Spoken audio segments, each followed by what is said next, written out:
Thomas didn't know that Stanley had arrived. He had been busy. He had already found a lot of hidden tracks. Thomas puffed proudly along to his new engine shed. James huffed up. "Look at my new shed," Thomas tooted grandly. "While I'm in charge, I won't have time to puff back to Tidmouth." But James wasn't interested in Thomas's shed. "I've just met the new engine," snorted James. "He's called Stanley. He's very friendly. Everyone likes him. He's doing your jobs very well." Thomas was surprised.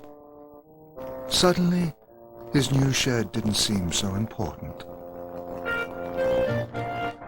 The next day, Thomas had to pull heavy freight cars of stone to the docks. He stopped at the washdown. He saw a shiny new tank engine. "That must be Stanley," he puffed to himself. Stanley and Percy were playing and joking. Both engines had told the workmen to pour on more bubbles. Percy was giggling and Stanley was laughing even louder. Thomas felt left out. He tooted to his friend, but Percy was too busy having fun. He didn't notice Thomas. Thomas puffed on. He was upset.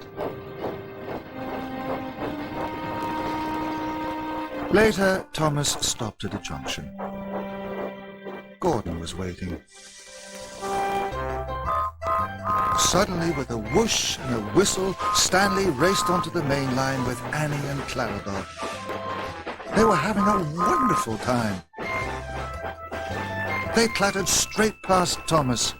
"Stanley knows how to have fun," Gordon declared. Thomas watched Stanley disappear. He didn't think it was fun at all. That night, Thomas puffed into Tidmouth Sheds. He was very tired. Tonight, he wanted to be with his friends. "Cinders and ashes," he gasped. Stanley was in his berth.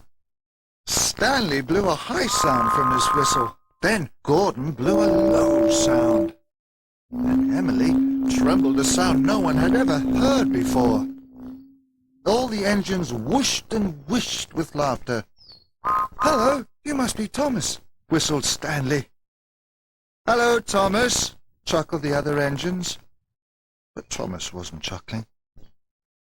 He didn't like Stanley doing his jobs, or pulling his passenger cars, or being everyone's best friend.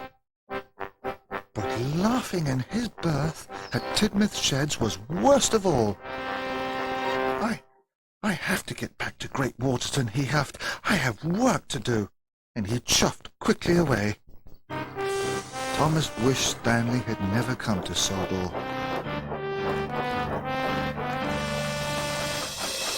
The next day, Thomas was extra busy.